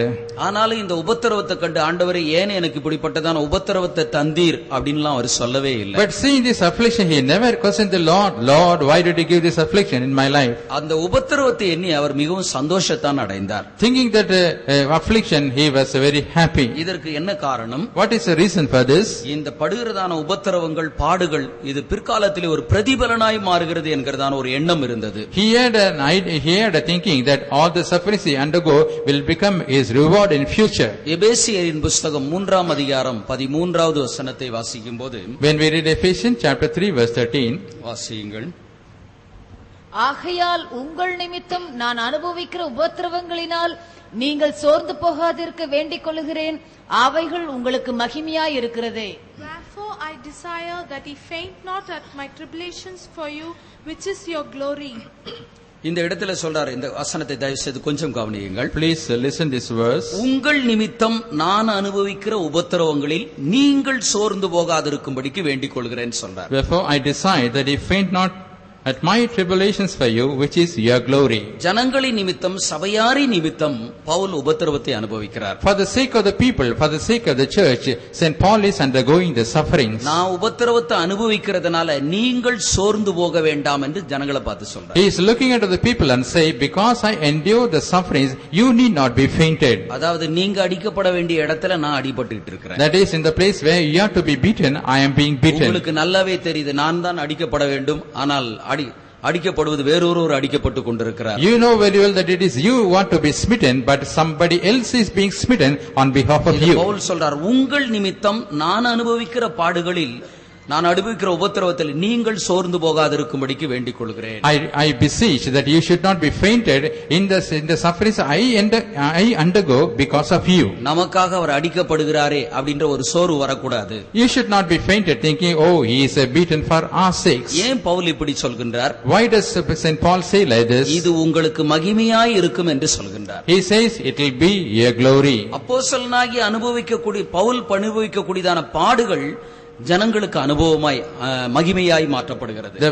The sufferings that Apostle Paul endured in his life was a glory to the people. ஒரு ஊழியக்காரன் அனுபவிக்கக்கூடியதான பாடுகள் சபைக்கு அவைகள் மகிமையாய் மாற்றப்படுகிறது. And the sufferings which is suffering underwent by a servant of God will be a glory to the church. நீங்க ஒவ்வொருவரும் அனுபவிக்கக்கூடியதான உபத்திரவங்களும் பாடுகளும் மற்றவர்களுடைய ரட்சிப்புக்கு ஒரு பிரயோஜனமாய் மாறுகிறது. And the sufferings you undergo in your life will be useful for the salvation of others. ஆகவே அக்காலத்தில் உள்ளவர்கள் அவர்களுக்கு வருகிறதான உபத்திரவத்திலே பாடுகள் அவர்கள் சோர்ந்து போகவே இல்லை. Therefore in those days the people, when they underwent these sufferings and persecution, they were not fainted at all. காரணம் அவர்களுக்கு இருந்ததான ஒரு மேலான ஒரு வெளிப்படுத்தல் தான். The reason is they had a great revelation. அப்போஸ்தலரின் புத்தகம் 5ஆம் அதிகாரம் 41வது வசனத்தை வாசிக்கும்போது, When we read Acts of the Apostles chapter 5 verse 41, அவருடைய நாமத்திற்கு அவமானம் அடைவதற்கு பாத்திரராய் எண்ணப்பட்டபடியால் சந்தோஷமாய் ஆலோசனை சங்கத்தை விட்டு புறப்பட்டு போனார்கள் வாசிக்கிறோம். And they departed from the presence of the council, rejoicing that they were counted worthy to suffer shame for his name. அவருடைய நாமத்திற்கு அவமானம் அடைவதற்கு பாத்திரராய் எண்ணப்பட்டபடியால் சந்தோஷமாய் ஆலோசனை சங்கத்தை விட்டு புறப்பட்டு போனார்கள். They departed from the presence of the council, rejoicing that they were counted worthy to suffer shame for his name. ஆண்டவருடைய பேருக்காக அவமானம் படுறதுக்கு ஒரு சந்தர்ப்பம் கிடைச்சதே அப்படின்னு சந்தோஷப்பட்டாங்களாம். They were rejoicing because they had a chance to suffer for the sake of the name of the Lord. நம்ம ஒவ்வொருவரும் படக்கூடியதான பாடுகள் தான் மற்றவர்களுடைய ரட்சிப்புக்கு ஒரு பிரயோஜனமாய் காணப்படும். And the sufferings we undergo in our life will be useful for the salvation of others. கிறிஸ்துவின் நிமித்தம் நான் அனுபவிக்கிறதான உபத்திரவங்கள் சபைக்கு மகிமையாய் மாற்றப்படுகின்றது. And the sufferings that I undergo on behalf of Christ will be glory for the church. பாடுகள் எனக்கும் ஒரு பிரயோஜனமா இருக்கு, சபைக்கும் ஒரு பிரயோஜனமாய் மாற்றப்படுகிறது. The sufferings will be useful for me as well as it will be useful for the church. அதுபோல நீங்கள் அனுபவிக்கிறதான பாடுகள் கஷ்டங்கள் சொல்றது மற்றவர்களுடைய ஆத்தும ரட்சிப்புக்கு ஒரு பிரயோஜனமா இருக்கிறது. In the same way, the affliction, the sufferings you undergo will be useful for the salvation of the souls. தானியேலை சிங்கத்தினுடைய கெபியிலே போட்டார்கள். The people cast Daniel into the den of lions. இதனுடைய விளைவு என்ன? What was the consequence? Babylon ராஜாவாகிய தரியு என்ன சொல்கின்றார்? What did Darius, the king of Babylon, say? அவர் ஜீவனுள்ள தேவன் என்று சொல்கிறார். He says he is a living God. அப்போ இந்த ஜீவனுள்ள தேவன் என்றதான ஒரு வெளிப்படுத்தல் தரியு ராஜாவுக்கு எப்போது உண்டானது? When did this King Darius had a revelation that he was a living God? இவனை சிங்க கெபியில போடப்பட்டதான அந்த சந்தர்ப்பத்திலே தான உண்டானது. Only at the time Daniel was cast into the den of lions he had this revelation. Shadrach Meshach ஆபேத்நேகோவை தீச்சூளையிலே போட்டார்கள். The Shadrach, Meshach and Abednego were cast into the fire. அந்த நேரத்திலே ராஜாவா இருந்ததான நேபுகாத்நேச்சாருக்கு ஆண்டவர் கொடுத்த வெளிப்படுத்தல் என்ன? At the time, what was the revelation God gave to Nebuchadnezzar, who was the king? இவ்விதமாய் ரட்சிப்பதற்கு வேறொரு தேவன் இல்லை. There is no other God to save in this manner. வேற எந்த கடவுளும் இப்படி எல்லாம் ஒரு மனுஷனை பாதுகாக்க முடியாது. No other God in this world can save a man in this manner. ஒரு ராஜாவுக்கு ஜீவனுள்ள தேவன் என்ற ஒரு வெளிப்படுத்தலை கொடுத்தார். The Lord gave a revelation to one king that he is a living God. இன்னொரு ராஜாவுக்கு இவ்விதமாய் ரட்சிப்பதற்கு வேறொரு தேவன் இல்லை என்ற ஒரு வெளிப்படுத்தலை கொடுத்தார். For other king the Lord gave a revelation that there is no other God in this world to save a man in this manner. இப்படிப்பட்ட வெளிப்படுத்தலை ராஜாக்கள் பெற்றுக்கொள்ள வேண்டுமானால் தானியேலும் சாத்ராக் மேஷாக் ஆபேத்நேகோ என்ன செய்ய வேண்டியதா இருக்கு? If the kings had to receive such a revelation from the Lord, what should Daniel, Shadrach, Meshach and Abednego have to do? சிங்கங்கபியில போறவன் போய்தான் தீரணும், அக்னிக்குள்ள போறவன் போய்தான் ஆகணும். And Daniel has to go into the den of lions, and the Shadrach, Meshach and Abednego had to go into the fire. கிறிஸ்துவின் நிமித்தம் நமக்கு வருகிறதான கஷ்டங்கள் மற்றவர்கள் இயேசு கிறிஸ்துவை வழங்கிக் கொள்வதற்கு ஒரு பிரயோஜனமா இருக்கும். The sufferings that come to us because of Christ will be useful that others may understand about the Lord Jesus. நாம இதை விட்டுட்டு உபத்திரவம் வந்துருச்சு நாம சோர்ந்து போனோம்னா நாம நம்முடைய ஜீவிதத்துக்கு கூட பிரயோஜனமா இருக்க மாட்டோம். Leaving this, if we think, oh, I am undergoing so many sufferings, if we are dejected, we will not be useful even to in our own life. Jonah வெயில் பட்டதினால் அவன் சோர்ந்து போனான் வாசிக்கின்றோம். We see the word of God because Jonah was scorched by the heat of the sun, he was fainted. இரண்டாவது YONO சோர்ந்து போனதற்கான மற்றொரு காரணம் என்ன? What is the second reason for Jonah for having been fainted? அவனுக்குள்ள ஏற்பட்டதான ஒரு உயர்வு மனப்பான்மை. And that is a superiority complex that came in his life. என்ன உயர்வு மனப்பான்மை என்பது என்ன? What is a superiority complex? அந்த நினிவேவினுடைய ஜனங்களிடத்திலே கர்த்தருடைய வார்த்தையை அவன் அறிவிக்கின்றான். He is declaring the words of the Lord to the people of Nineveh. இந்த இன்னும் 40 நாள் உண்டு இந்த நினிவே பட்டணம் கவிழ்க்கப்பட்டு போம் என்று சொல்கிறார். He said to the people, still 40 days this city of Nineveh will be overthrown. Nineveh முழுவதும் இதே ஒரே வார்த்தையை திரும்ப திரும்ப சொல்லிட்டே இருக்கிறார். All over the city of Nineveh he was repeating the same words. ஆனா நினிவே கவிழ்க்கப்பட்டு போன்னு சொன்னானே தவிர Nineveh கவிழ்க்கப்படவில்லை. He said that Nineveh will be overthrown, but Nineveh was not overthrown. இது யோனாவுக்கு ரொம்ப விசனமா இருந்தது. And this was a grief in the mind of in the heart of Jonah. நம்ம கர்த்தருடைய வார்த்தையை தான போய் சொன்னோம், ஆண்டவர் தான சொல்ல சொன்னார், நம்ம போய் சொன்னோம். It's after all the word of the Lord I declared to the people of Nineveh. ஆண்டவர் அழிப்பார்னு சொல்லி பார்த்தா அழிக்காம விட்டுட்டாரே. I thought that the Lord will destroy this city, but he did not do it. நம்முடைய வார்த்தைகளை நினிவேவினுடைய ஜனங்கள் என்னவாக நினைப்பார்கள்? And what will the people of Nineveh think about my word? 40 நாள்ல அழிச்சிருவேன்னு சொன்னார், ஆண்டவர் அழிக்காம விட்டுட்டாரே. Oh, you said that Nineveh will be destroyed in 40 days, the Lord did not do it. What is this? ஜனங்கள் நம்ம என்ன நினைப்பார்கள்? What will people think about me? பொய் சொன்னது போல நினைத்து பொய் சொன்னது போல ஜனங்கள் உணர்வார்களோ? The people will realize that I have told a lie to them. நம்ம சொன்ன வார்த்தை நிறைவேறாத போச்சே அப்படினு மனசில் நினைக்கிறான். He was thinking in his mind, the words I uttered did not come to reality. யோனாவை பொறுத்தமட்ல லட்சக்கணக்கான ஜனங்கள் அழிஞ்சாலும் அழிஞ்சு போலாமே தவிர என் வார்த்தை நிறைவேறி தான் தீரணும். As far as Jonah is concerned, lakhs and lakhs of people may be destroyed, but his word should never change. தன்னுடைய வார்த்தை நிறைவேறலன்னு சோர்ந்து போய் இருக்கின்றான். He was fainted thinking that his words were not fulfilled. அந்த நேரத்துல தான் ஆண்டவர் அவனுக்கு ஒரு படிப்பினையை காண்பிக்கின்றார். At the time the Lord is showing him a lesson. ஒரு ஆமணக்கு செடியை முளைக்கும்படிக்கு செய்கின்றார். And the Lord caused a plant to grow. அந்த செடியின் நிமித்தமாக அதனுடைய நிழலிலே அவன் சந்தோஷமா இருந்தான். And because of the God he was enjoying in its shadow. அவன் சந்தோஷமா இருக்கக்கூடியதான் அந்த சந்தர்ப்பத்தில் When he was happy in that shadow, ஆண்டவர் ஒரு பூச்சிக்கு கட்டளை இடுகின்றார். the Lord commanded a worm. அந்த பூச்சானது அந்த இலைகளை அரித்து போட்டு விட்டது. And the worm started eating the leaves. வெயில் அவன் மேல பட்ட உடனே அவனுக்கு எரிச்சல் உண்டாகிறது. And the heat of the sun beat upon him, he was filled with wrath. ஆண்டவர் அப்பொழுது அவனோடு கூட பேசுகின்றார். At the time the Lord is speaking to him. இந்த ஆமணக்கு நிமித்தமாக நீ எரிச்சலாய் இருக்கிறாயே. Oh, you are full of wrath because it is God. நான் இவ்வளவு ஜனங்களை நான் எப்படி அவங்களை அழிக்கிறது அப்படினு ஆண்டவர் அவன்கிட்ட கேக்குறார். The Lord is asking a question to Jonah, how can I destroy destroy these many multitudes of people. இந்த யோனாவுக்குள்ளே ஏற்பட்டது என்னன்னா உயர்வும் தன்னுடைய வார்த்தை நிறைவேறாமல் போய்விட்டது என்பதுதான். And the thinking that came in the mind of Jonah was that his word was not fulfilled. சில நேரத்தில் கர்த்தர் நம் மூலமாக மற்றவர்களுக்கு சில எச்சரிப்பை சொல்வார். Sometimes Lord would warn others through us. அந்த எச்சரிப்பை நம்ம கர்த்தருடைய வார்த்தையா தைரியமா அறிவிச்சிருப்போம். And we would have declared that warning as a word of God boldly. அந்த வார்த்தை நிறைவேறாமல் கூட போகலாம். Sometimes that word might not have been fulfilled. மற்றவங்க கூட கேட்கலாம், நீங்க என்னமோ ஆண்டவர் சொன்னாருன்னு சொன்னீங்க, ஒண்ணும் நடக்கவே இல்லை அப்படின்னு கேட்கலாம். Even others may ask us in a sarcastic way, oh, you told that Lord would do this and that, Lord did not do anything. நாம் சொன்ன வார்த்தை அது கர்த்தருடைய வார்த்தை தான் என்கிற ஒரு உறுதி இருக்குமானால் அது நடக்கலனா கூட அதை பத்தி கவலைப்படக்கூடாது. If we have a confidence, the word declared by is the word of the Lord, we should never worry whether it takes place or not. சில நேரத்திலே கர்த்தர் நம்முடைய வாயிலிருந்து மற்றவர்களுக்கு எச்சரிப்பான வார்த்தைகளை தருகின்றார். Sometimes the Lord will give the word of warning to others through us. அந்த எச்சரிப்பை கேட்டு அவர்கள் நல்வழிப்படுத்துவார்களானால் அதுக்கு பிற்பாடு ஆண்டவர் அவங்களை தண்டிக்க முடியாது. Hearing the warning words, if they set right their life, the Lord cannot punish them. அதை வச்சிட்டு தீர்க்கதரிசனம் சொன்னவங்க தப்புன்னு சொல்ல முடியாது. And keeping that as a point, we cannot say the prophecy of the person who told is wrong. அந்த குறிப்பிட்ட நபருக்குள்ள ஒரு அதைரியம் வரக்கூடாது, என்னடா கர்த்தர் சொன்னாருன்னு சொன்னா ஒண்ணும் நடக்கல அப்படின்னு நினைக்க கூடாது. Even that person should not have any discouragement. Oh, what the Lord said like this, nothing happened. Pastor SP அனஸ்ட் ஒரு காரியத்தை அவர் அறிவித்ததாக நான் கேள்விப்பட்டேன். I came to understand that Pastor S.B. Ernest declared one particular thing. ஒரு கன்வென்ஷனை நடத்தி அந்த முடிகிறதான நேரத்திலே, at the time of an end of a convention meeting, அவர் ஒரு குறிப்பிட்ட ஒரு வியாதியஸ்தனை கர்த்தர் தொட்டு சுகமாக்குகிறார் என்று அவர் சொன்னார். He told that the Lord is touching a person who is suffering with a particular type of disease. ஆவியானவர் சொல்கிறார், ஒரு குறிப்பிட்ட ஒரு வியாதியஸ்தனை சொல்லி கர்த்தர் உங்களை சுகமாக்குகிறார் என்று சொல்றார். The Spirit of the Lord said, behold, a person who is suffering with a disease, the Lord is healing you. உங்களில் யாரு அந்த குறிப்பிட்ட அந்த வியாதியஸ்தர் கைகளை தூக்குங்க அப்படின்னு சொல்றார். He said to the audience, saying, who is suffering with that type of disease, please put up your hands. ஒருவருமே கை தூக்கவே இல்லை. No one raised his hand. ஒரு கன்வென்ஷன்ல எவ்வளவு பேர் உட்கார்ந்து இருந்திருப்பாங்க. How many people would have gathered in the convention?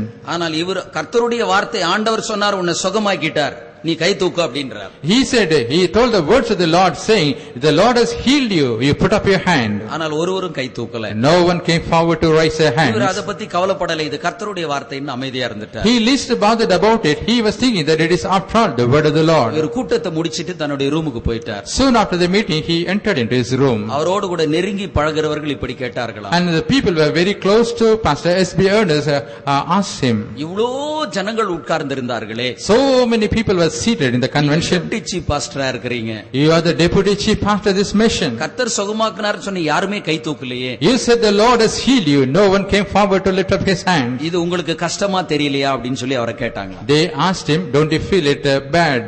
அவர் சொன்னாரா, இல்ல கர்த்தர் சொன்னார், நான் அதை சொன்ன அதுல எனக்கு தைரியம் இருக்கிறது. He said, no, I am not at all fainted because the Lord told me, I told it, I have a confidence. சில நாட்களுக்கு பிற்பாடு ஒரு நபர் பாஸ்டர் எஸ்பி அனஸ்டுக்கு ஒரு கடிதம் எழுதினார். After some days, a person wrote a letter to Pastor S.B. Ernest. நீங்கள் இந்த கன்வென்ஷன்ல இந்த குறிப்பிட்ட ஒரு வியாதியை சுகமாக்குன ஒரு கை தூக்க சொன்னீங்க, நான் கை தூக்கல, கர்த்தர் எனக்கு அப்போதே சுகம் கொடுத்துட்டாரு ஒரு கடிதம் எழுதினாரா. He received a letter from a person saying, in the convention meeting, the last day of the convention meeting, you told that the Lord is healing a person who is suffering with this disease. At that moment I was healed, but I did not show myself. அப்போ pastor SP honest யார் தங்களிடத்திலே கேட்டார்களோ கேட்டவர்களிடத்திலே இந்த கடிதத்தை கொடுத்தார். Pastor S.B. Ernest showed this letter to the persons who asked questions like this. அவர்கள் சொன்னார்கள், அது சரிதான், இப்ப எல்லாருக்கும் முன்னால கை தூக்காம போயிடுச்சு. They said it is all right, but he did not lift up his hand in the presence of all. நாம் யாரா ஒண்ணா இருக்கலாம், ஆனா சில நேரத்துல சில இடங்களில் நாம் தாழ்ந்து போக வேண்டிய ஒரு சூழ்நிலை ஏற்படும். Whoever we may be, but in some occasions we have to humble ourselves. நாம் சொன்னது கர்த்தருடைய வார்த்தை என்கிற ஒரு தைரியம், ஒரு உறுதி இருக்குமானால் நாம் அமைதியா இருந்தா போதுமா. If we have a confidence and firmness that it is the word of the Lord that I spoke, we must keep quiet. யோனாவை பொறுத்தமட்டில் அவனுக்குள்ள இருந்தது ஒரு உயர்வு மனப்பான்மை. As far as Jonah is concerned, he had a superiority complex. வேதத்திலே Ahab ராஜாவை பற்றி நாம் படிக்கும்போது, in the Bible, when we study about King Ahab, அவன் நாபோத்தினிடத்திலே திராட்சை தோட்டத்தை எனக்கு கீரை கொள்ளையாகத்தா என்று கேட்கின்றான். he is asking Naboth for the garden of herbs, this vineyard, to make it as a garden of herbs. அப்போ இவன் சொல்றான், நாபோத் சொல்றான், நான் அதை தரமாட்டேன், அது என்னுடைய பிதாக்களுடைய சுதந்திரம் என்று சொல்கின்றான். Naboth said, no, I cannot give. It is the inheritance of my fathers. இந்த வார்த்தையை கேட்டபோது ஆகாப் ராஜா தன்னுடைய வீட்டுக்கு போய் சோறு பக்கமா திரும்பிட்டு படுத்துக்கிறான். The moment this king Ahab heard this word, he went home and turned his face towards the wall and lay down. நாம ஒரு ராஜாவா இருக்கிறோம், இவன் ஒரு சாதாரணமான மனுஷன், தோட்டத்தை கேட்டா இவன் தரமாட்டேன்றன்னு சொல்லி படுத்துக்கிட்டு இருக்கிறான். He was thinking that I am a great king. He is after all an ordinary man. When I ask for his vineyard, he is not ready to give it. இது ஆகாபுக்குள்ள ஏற்பட்டதான ஒரு சோர்வு மனப்பான்மை. And this is a spirit of dejection in the life of Ahab. இந்த சோர்வுக்கான காரணம் என்ன? What was the reason for this dejection? நாம் ராஜாவா இருக்கிறோம், ஒரு சாதாரண ஆளு, கேட்டா தரமாட்டேன்ட்டான். I am a king. He is after all an ordinary man. He is not giving his vineyard. ஒரு நபருக்குள்ள எவ்வளவுக்கு எவ்வளவு பெருமை இருக்கிறதோ அவ்வளவுக்கு அவ்வளவு சோர்வு அதிகமா இருக்கும். To what extent a man is having pride, to that extent he will have this dejection. நீங்க நாம சின்ன சின்ன காரியத்துக்கு சோர்ந்து போற ஆளா இருப்போம் அப்படின்னா நமக்குள்ள பெருமை ஜாஸ்தியா இருக்குதுன்னு அர்த்தம். If you are fainted even for little small matters, that means we have lot of pride. நம்முடைய காரியங்கள் நடக்கவில்லை, நம்மை நினைத்து விட்டார்கள், நம்மை கீழாக இழிவாக எண்ணி விட்டார்கள் அப்படின்ற ஒரு சோர்வு நமக்கு வந்துகிட்டே இருக்கும். And we will always be thinking, oh, people have despised me, our things are not getting fulfilled. We will have a discouragement in us. நமக்குள்ள ஒரு தாழ்மை என்று ஒன்று இருக்குமானால் சோர்வு என்று நமக்குள்ளே காணப்படாது. If we have humility in us, we will never have any discouragement. இப்படி வேதத்திலிருந்து அநேகருடைய வாழ்க்கையில் இருக்கக்கூடியதான சோர்வை நாம் சொல்லலாம். In this way, from the Holy Bible, we can tell about the discouragement of so many people. அப்போ நமக்குள்ள எந்த விதத்தினாலும் சோர்வு வராதபடிக்கு நாம் காத்துக்கொள்ள வேண்டும். Therefore, we have to preserve ourselves so that no discouragement may come in our life. இரண்டாவது, யோசேப்பு ஏன் அந்த வாக்குத்தத்தம் பண்ணப்பட்டதான தேசத்திலே அவனுடைய எலும்புகள் கொண்டு போய் சேர்க்கப்பட்டது? And secondly, what was the reason for his bones to be carried to the land of Canaan? அவன் ஜெயஜீவியம் பெற்ற செய்த ஒரு நபராய் இருந்தான். He was a person who was leading a victorious life. ஒரு கிறிஸ்தவன் ஜெயஜீவியம் செய்யாவிட்டால் அவன் கர்த்தருடைய வருகைக்கு எடுத்துக்கொள்ளப்பட முடியாது. If a Christian is not leading a victorious life, he cannot be caught up in the coming of the Lord. ஜெயஜீவியம் என்பது என்ன? What is victorious life? இன்றைக்கு அநேக கிறிஸ்தவ ஜனங்களுக்கு இருக்கக்கூடியதான ஒரு பெரிய கேள்விதான் இந்த கேள்வி. And this is a big question raised by so many Christians nowadays. ஜெயஜீவியம் என்பது என்ன? What is victorious life? ஜெயஜீவியத்தையும் பரிசுத்த ஜீவியத்தையும் ஒண்ணாக்கிட்டு இதுதான் அப்படின்னு சொல்றாங்க. They simply compare this holy life and a victorious life, and this is the victorious life. பரிசுத்த ஜீவியம் என்பது வேற, ஜெயஜீவியம் என்பது வேற. Holy life is different from victorious life. பரிசுத்த ஜீவியம் என்பது என்ன? What is holy life? சரீரத்தில் ஏற்படுகிறதான தீவிரமான உணர்ச்சிகள் And the strong emotions that come in our body. ஆத்மாவிலே காணப்படுகிறதான ஆசாபாசங்கள் And the passions that come in our soul. மனதிலே நம்முடைய சிந்தையிலே வருகிறதான கற்பனைகள் And the imagination that come in our mind. இவைகள் எல்லாவற்றையும் கட்டுப்படுத்தி வாழ்வதுதான் பரிசுத்த ஜீவியம் என்று சொல்வது. Controlling all this in our body, soul and spirit is called as a holy life. ஆனால் ஜெயஜீவியம் என்பது என்ன? But what is victorious life? நம்முடைய பரமதரிசனத்திற்கு விரோதமாய் கிரியை செய்யக்கூடியதான உலகம், பிசாசு, மாம்சம் இவைகளை ஜெயிப்பதுதான் ஜெயஜீவியம். Overcoming the flesh, the world and the devil which is working against our heavenly vision is called as victorious life. ஒவ்வொருவரோடும் போராடுகிறதான உலகம், பிசாசு, மாம்சம் இவைகளை நாம் கீழ்ப்படுத்தும்படிக்கு நாம் நினைக்க வேண்டும். We have to think that we have to subdue the power of the flesh, the power of the world, the power of the devil. இவைகளை எப்படி கீழ்ப்படுத்துவது என்பதை வேதத்திலிருந்து ஒரு சம்பவத்தின் மூலமாக சொல்கிறேன். From the Bible we can understand through an incident how to subdue these powers. இஸ்ரவேல் ஜனங்களுக்கு ஆண்டவர் கானான் என்கிற ஒரு நல்ல தேசத்தை வாக்கு பண்ணினார். The Lord promised a very good land Canaan to the people of Israel. ஆனால் அந்த நல்ல தேசத்திலே 7 ஜாதிகளும் 31 ராஜாக்களும் இருந்தார்கள். But in that good land there were 7 nations and 31 kings. இந்த 7 ஜாதிகளை 31 ராஜாக்களை இஸ்ரவேல் ஜனங்கள் மடங்கடிக்க வேண்டியதா இருந்தது. The people had to discomfit these 7 nations and 31 kings. இந்த கானானில் இருக்கக்கூடியதான 7 ஜாதிகளை மேற்கொள்வதற்கு கர்த்தர் என்ன செய்தார்? What did the Lord do to discomfit these 7 nations that are in the land of Canaan? வனாந்தரத்தில் இருக்கும்போதே ஆண்டவர் அவர்களுக்கு ஒரு நல்ல பயிற்சி கொடுத்தார். Even when they were in the wilderness, the Lord gave them a good training. பயிற்சின்னு சொல்றது யுத்த பயிற்சி அல்ல. Training means it is not the train to fight. ஆண்டவர் அவர்களை சரியாக சுத்திகரித்தார் என்று தான் சொல்ல வேண்டும். We can say the Lord sanctified them in a proper manner. அவருடைய வாழ்க்கையில வருகிறதான குறைபாடுகள், குற்றங்கள் எல்லாவற்றையும் உணர்த்தி ஆண்டவர் அவர்களை சுத்திகரிக்க வேண்டியதா இருந்தது. The Lord made them to understand about this, the the weaknesses and the failures come in the life, and the Lord had to sanctify them. வனாந்தரத்துக்குள் வருகிறதான நேரத்திலே ஒரு ஒழுங்குக்குட்பட்டதான ஒரு ஜீவியத்திற்குள் ஆண்டவர் அவர்களை கொண்டு வந்தார். When they came to the wilderness, the Lord brought them to a disciplined life. வனாந்தரத்தில் இருக்கக்கூடியதான காலங்களிலே நியாயப்பிரமாணத்தை கொடுத்து அந்த நியாயப்பிரமாணத்துக்குட்பட்ட ஒரு ஜீவியத்துக்கு ஆண்டவர் அவர்களை கொண்டு When they were in the wilderness, the Lord gave them the commandments, the laws, and He brought them under the laws. அவர்களுக்கு வியாதிப்பட்டதான நேரத்தில் ஆண்டவர் அவர்களுக்கு கொடுத்த கட்டளை என்ன? When they were sick, what was the command the Lord gave unto them? அப்போ ஆண்டவர் நானே உன் பரிகாரியாகிய கர்த்தர் என்று சொன்னார். The Lord said, I am the Lord that healeth thee. ஆண்டவர் இதற்கு சொன்ன இதிலிருந்து விடுதலை பெற்றுக் கொள்வதற்கு ஆண்டவர் சொன்ன காரணம் என்ன? What was the reason told by the Lord to be delivered from this? உன் தேவனாகிய கர்த்தருடைய சத்தத்தை நீ கவனமாய் கேட்டு அவருடைய பார்வைக்கு செம்மையானவைகளை செய்து அவருடைய கட்டளைகளுக்கு செவி கொடுத்து நியமங்கள் யாவையும் கைக்கொண்டால் எகிப்தியருக்கு வரப்பண்ணின வியாதிகளில் ஒன்றையும் வரப்பண்ணேன், நானே உன் பரிகாரியாகிய கர்த்தர். The Lord said unto the people of Israel, if we hearken to the voice of the Lord and do according to His commandment, I will not cause any of the disease that came upon the Egyptians to you. ஆண்டவர் அவர்களுக்கு ஒரு நியாயப்பிரமாணத்தை கொடுத்தார். The Lord gave them a law.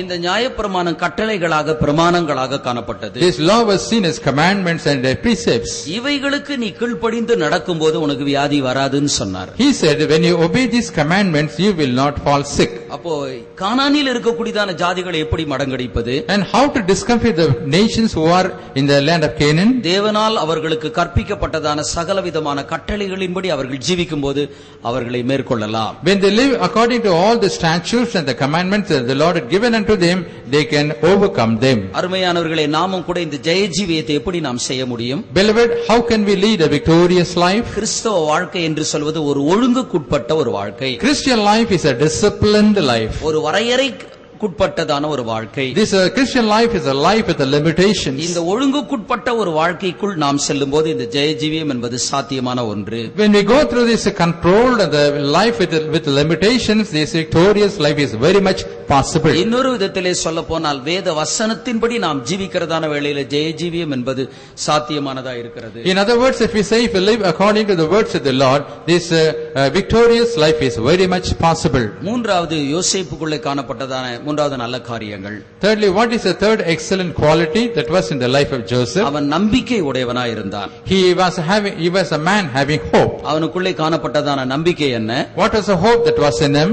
இந்த எகிப்து தேசத்திலிருந்து நம்மை கானான் என்கிற ஒரு வாக்குத்தத்தம் பண்ணப்பட்ட தேசத்திற்கு கொண்டு போவார் என்கிற ஒரு நம்பிக்கை. He had a hope in him that the Lord will surely take the children of Israel from the land of Egypt and lead them to the land of Canaan. இந்த நம்பிக்கை இருந்தபடியினால் தான் நீங்க போகிறதான நேரத்திலே என் எலும்புகளையும் கொண்டு போங்கள் என்று சொன்னான். Because he had this hope in his life when he commanded the people of Israel saying, when you depart from the land of Egypt, you carry up my bones. அவன் ஜீவனோடு கூட இருக்கக்கூடியதான காலகட்டத்திலே அவனுக்கு இருக்கக்கூடியதான நம்பிக்கை தான் அவன் எலும்புகளை கானானிலே கொண்டு போய் சேர்த்தது. And the hope he had when he was living in the land of Egypt, it caused him to his bones to be carried to the land of Canaan. நாம் ஒவ்வொருவருக்கும் ஒரு நம்பிக்கை அவசியமா இருக்கிறது. Every one of us need a hope. அது என்ன நம்பிக்கை? What is a hope? நான் நிச்சயமாக பரலோகத்துக்கு செல்வேன் என்கிறதான ஒரு நம்பிக்கை. That is a hope, that is surely I will go to the kingdom of God. வாழ்க்கையில சில குறைபாடுகள் இருக்கலாம். In our life there may be some shortcomings. இந்த குறைபாடுகளை வச்சிட்டு ஆண்டவர் எங்க என்ன பரலோகத்துக்கு கொண்டு போறார் அப்படின்னு நினைக்க கூடாது. We should never think I am having a lot of shortcomings in my life. How can God take me to the kingdom of heaven? அப்போஸ்தலனாகிய பவுல் சொல்கிறார், நான் நிச்சயம் இல்லாதவனாக Odean. Apostle Paul says, I will not run without assurance. அவருக்கு ஒரு நிச்சயம் காணப்பட்டது. He had an assurance. அந்த நிச்சயத்தின் நிமித்தமாக தான் ஆண்டவரை அவர் பின்பற்றி வந்தார். And only because of the assurance he followed the Lord. நாம் ஒவ்வொருவருக்கு நம்பிக்கை காணப்பட வேண்டும். Every one of us must have hope. என்னை அழைத்ததான தேவன் உண்மையுள்ளவர், நிச்சயமாக தம்முடைய ராஜ்யத்திலே கொண்டு போய் சேர்ப்பார். The Lord who called me is faithful, surely he will take me to his kingdom. நிச்சயமாக இந்த சரீரம் மறுரூபம் அடையும். Surely this body will be transformed. நிச்சயமாக மேன்மையான ஒரு உயிர்த்தெழுதலிலே நான் பங்கடைவேன். Surely I'll take part in a better resurrection. நான் அவரிடத்திலே எல்லா விதமான பலன்களை நான் பெற்று அனுபவிப்பேன். I am going to receive and enjoy all the rewards from the hands of my Lord. இப்படிப்பட்டதான ஒரு நிச்சயம் நமக்கு அவசியமா இருக்கிறது. We need this type of assurance. நான்காவது, அவன் ஒரு பரிசுத்த ஜீவியம் செய்கிற ஒரு நபராய் இருந்தார். Fourthly, he was a person leading a holy life. யோசேப்பினுடைய பரிசுத்தம் ஒரு முறை அல்ல, பலமுறை சோதிக்கப்பட்டது. His his holiness was tested not once but many times. பலமுறை சோதிக்கப்பட்டாலும் அதிலே உண்மை உள்ளவனாய் இருந்தான். Even though he was tried many times, he was faithful in all the occasions. ஏதோ ஒரு குறிப்பிட்ட சோதனை நமக்கு ஒரு முறை வந்தா நம்ம ஜெயிச்சிருவோம். Suppose if a particular temptation comes once in our life, we will overcome it. பலமுறை வந்தால் நாம் தோற்று விடுவோம். Suppose if the same temptation recurs in our life, sometimes we may fail. நம்ம தோற்கிறோமோ இல்லையோ நாமாவது இடம் கொடுத்துட்டு போயிருவோம். Whether we fail or not, we will give room for that. இவ்வளவு பெரிய போராட்டத்தை அடிக்கடி நமக்கு வந்துகிட்டு இருக்கிறது, பரவாயில்ல நாமளே விழுந்து போனா பரவாயில்ல அப்படின்ற ஒரு எண்ணம் உண்டாகும். We will think often we are meeting this temptation, it's better let us succumb to that. அப்போ நமக்குள்ள ஒரு நல்ல ஒரு பரிசுத்த ஜீவியம் காணப்பட வேண்டும். Therefore we must have a good holy life in us. ஐந்தாவது ஒரு காரியத்தை மாத்திரம் சொல்லி முடித்து விடுகிறேன். Fifthly, I want to tell you one thing and conclude this. ஆதியாகமம் 45ஆம் அதிகாரம் 3 லிருந்து 5 வரைக்கும் வாசிக்கிற வேளையிலே, when we read Genesis chapter 45 verses 3 to 5, யோசேப்பு எகிப்து என்கிறதான தேசத்திலே ஒரு அதிபதியாக காணப்படுகிறான். Joseph was a governor in the land of Egypt. அந்த சந்தர்ப்பத்திலே அவனுடைய சகோதரர்கள் தானியம் வாங்கி வரும்படிக்கு வருகின்றார்கள். At the time his brothers came to Egypt to get corn. அவர்கள் எல்லாருக்கும் முன்பாக நீங்கள் விற்று போட்டதான யோசேப்பு தான் என்பதை தன்னை அறிமுகப்படுத்த வேண்டும் என்று நினைக்கிறார். In the presence of all, he wanted to introduce himself to his brothers, saying that it is Joseph whom he sold to the Midianites. எல்லாருக்கும் முன்னால சொல்றான், நீங்க விற்று போட்டதான சகோதரன் யோசேப்பு நான் தான் அப்படின்றான். In the presence of all, he declared saying, I am Joseph whom you sold.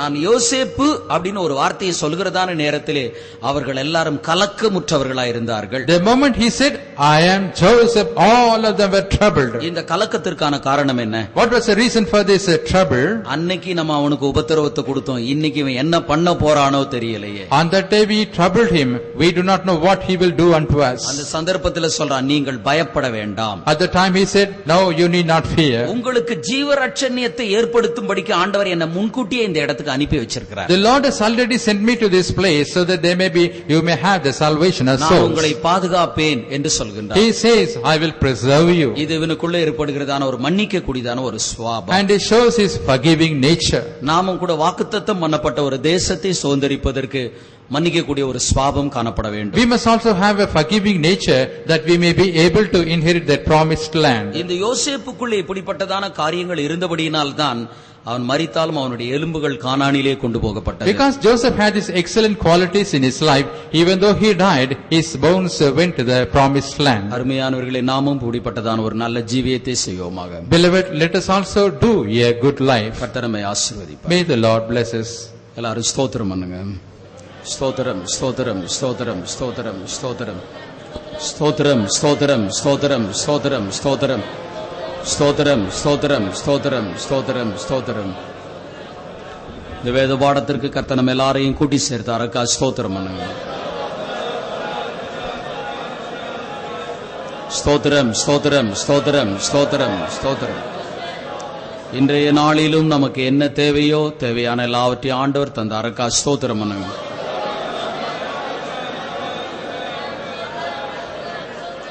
தம்முடைய வார்த்தைகள் ஆவியாயும் ஜீவனாயும் இருக்கிறபடியினால் அந்த வார்த்தைகளின் மூலமாக நம்மோடு கூட பேசினாருக்கா ஸ்தோத்திரம் பண்ணுங்க.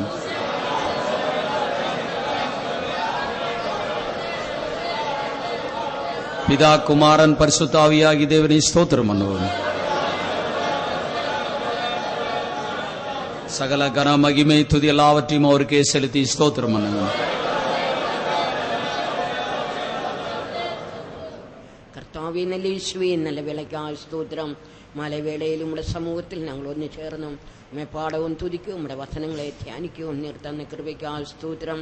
இந்த நாளிலும் கர்த்தாவே, எலும்புகளை குறித்து படிக்கும்படி நீர் கிருபை செய்தீரே. சபையம் எலும்போடு ஒப்பிட்டு பேசும்படி நீர் கிருபை செய்தபடியா ஸ்தோத்திரம். யோசேப்பின் எலும்புகள் கர்த்தாவே கனானுக்குள் பிரவேசித்தது போல எங்களுடைய ജീവിതത്തിലും கர்த்தாவே நாங்கள் ஒரு எலும்புகள் கர்த்தாவே யோசேப்பிന്റെ ജീവിതത്തിലുള്ളதான அந்த பலவிதமான அனுபவங்கள் எங்களுடைய ജീവിതத்திலும் காணப்படும்படியாக நீர் கிருபையுள்ளும். சோர்ந்து போகாமல் விசுவாசத்தில் கர்த்தாவே நாங்கள் நம்பிக்கையுள்ளவர்களாக ஜெய ஜீவிதம் செய்து கர்த்தாவே பரிசுத்தத்தில் பாதுகாக்கப்பட்டவராக யோசேப்பு கர்த்தாவே தന്റെ எலும்புகள் கானானுக்குள் பிரவேசிக்கும்படி கர்த்தாவே அந்த அனுபவங்கள் காணப்பட்டதுപോലെ எங்களுடைய ஒருவருடையும் ஜீவத்தில் அந்த அனுபவங்களை காணப்படும்படி நீர் கிருபை செய்யும். நீர் எங்களை அழைத்தவர் உண்மையுள்ளவர். நீர் அப்படியே செய்வார் എന്നുള്ള நம்பிக்கையோடு எங்களுக்கு വരുന്നதான സമാധാന പലവിധ ഉപദ്രവങ്ങളും നിന്ദകളുടെ മധ്യയിലും കർത്താവെ ചോർന്നു പോകാമൽ ജയത്തോടെ കർത്താവെ വിശ്വാസ വീരர்களாக நிற்கும்படியாக நீர் பரிசுத்தத்தில் நிற்கும்படியாக நீர் எங்களுக்கு கிருபையருளும். கேட்ட ஒவ்வொரு வசனங்களும் எங்களுடைய ஜீவத்துக்கு பிரயோஜனமாய் தீர்ந்தபடியால் ஸ்தோத்திரம். வசனத்தை கேட்க மட்டுமல்ல கர்த்தாவே, ஜெயிச்சு ஜெயாளிகளாகிய பரிசுத்தவான்களோடு சேர்ந்து கர்த்தாவே நாங்கள் நின்று காணப்பட நீர் எங்களுக்கு உதவி செய்யும். கேட்டதான வசனங்கள் ஒவ்வொருடையும் ஜீவத்துக்கு பிரயோஜனப்படுத்தபடியால் ஸ்தோத்திரம். தொடர்ந்து நம்முடைய சமூகம் இந்த இரவில் எங்களோடு கூடியிருந்து நடத்தும். இரவில் நடக்கும் ஜெபத்தை பார்வையெடுக்கும். ஜெபிக்க அநேகரே கர்த்தாவே அனல் மூட்டி நீர் எழுப்பும். மீதியான வேளையிலும் கர்த்தாவே உடைய சமாதானம் சந்தோஷம் எங்களோடு கூடியிருந்து உடைய வருகை நாளே காணப்படும்படியாக ஆயத்தப்படுத்தும். கனவு மகிமையுமக்கே தெரிகிறோம். இயேசுவின் நாமத்தை பிதாவே ஆமென். நம்முடைய கர்த்தராகிய இயேசு கிறிஸ்துவின் கிருபையும் பிதாவாகிய தேவனுடைய அன்பும் பரிசுத்த ஆவியானவருடைய அந்யோன்ய